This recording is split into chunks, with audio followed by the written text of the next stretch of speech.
Hey there, my fellow plant and nature lovers. Welcome back to our channel. Or if you're new here, this is the go-to channel for information on how to care for different kinds of plants, flowers, and trees. So let's jump right into our video today. Hi everyone, today's video is about the Fittonia plant, or aka the nerve plant that we also call it.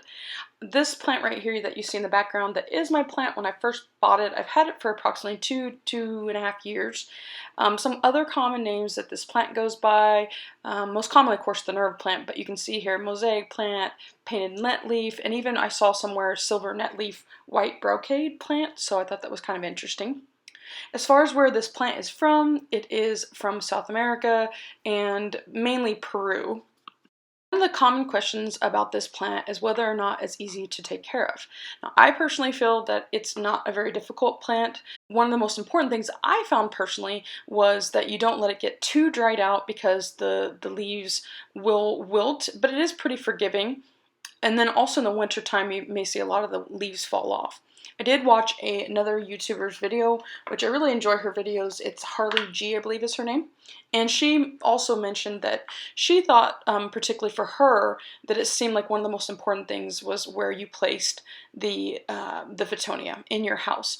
Now, I can relate to this. I do think that they're going to like areas of the home where it's humid. They also like bright but indirect light.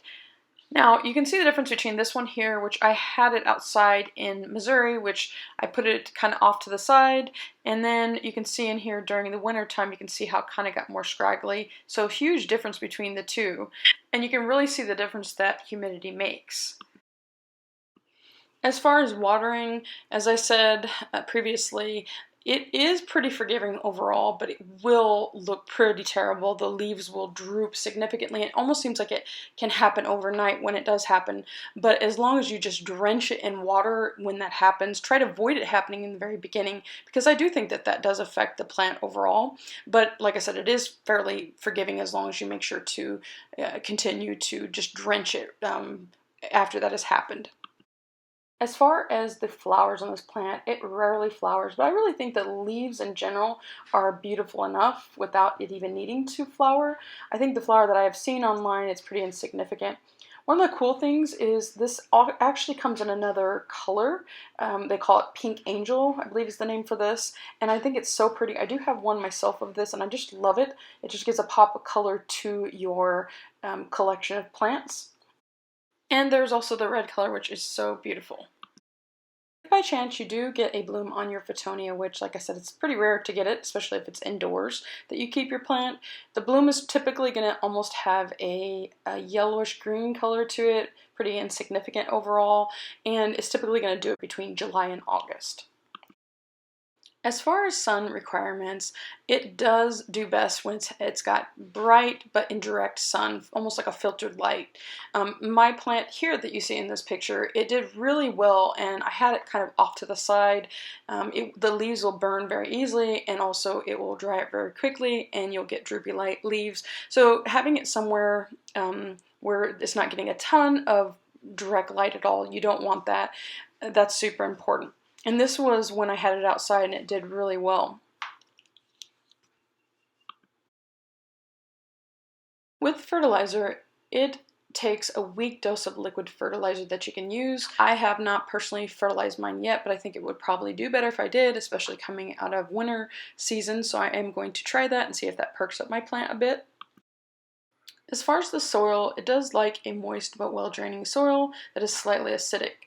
Most potting soils that are peat moss probably would be an okay soil to use here. There are pH 6 that you can find. I personally have one. They're not that expensive, and they can help you to see what the pH is. As far as how big they get, these plants don't get very big, maybe 3 to 6 inches in height, and then a 12 to 18 inch spread.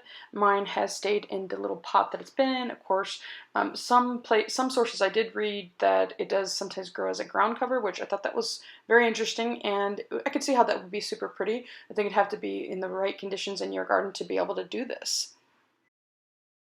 You can propagate this plant from leaf tip cuttings, and usually you want to take this in the late spring or early summer, and you want to include at least 2 growing nodes on the cutting, and what you want to do after that is you put it in a peat-based soil. Typically it's going to root in about 2 to 3 weeks after it's planted, and you don't need to use any kind of rooting hormone. I have tried this and I wasn't successful at doing it, but I'm going to try it again. I don't think that I used peat moss, and so definitely I'm going to try again to see if I am successful at this. I love this plant. I think the leaves are absolutely stunning, especially when it's lush and full, so I would love to have more of this kind of plant. Typically these plants, they prefer a temperature range of 60 to 80 degrees. Because they are from South America, specifically Peru, it's probably obvious to know that they like humid conditions, similar to what's found in a rainforest. So in the wintertime, a lot of what happens is many states, many places, it will dry out. So misting your plant is so important. This is something that I didn't do a whole lot, honestly, during the wintertime, and you can kind of see it shows in my plant. It went from this lush when it was in the humid conditions. I live in Missouri, and then it went to kind of the scraggly looking appearance that you can see. So definitely misting is something that I want to integrate in the future to make sure that it doesn't dry out. And even you could do a humidifier in your room as well that might help. The final thing that I want to mention today that a lot of people have questions about is whether or not it is toxic to pets. As far as what I see for pets, it appears to be non-toxic to dogs, cats, and also horses. And I found this from aspca.org.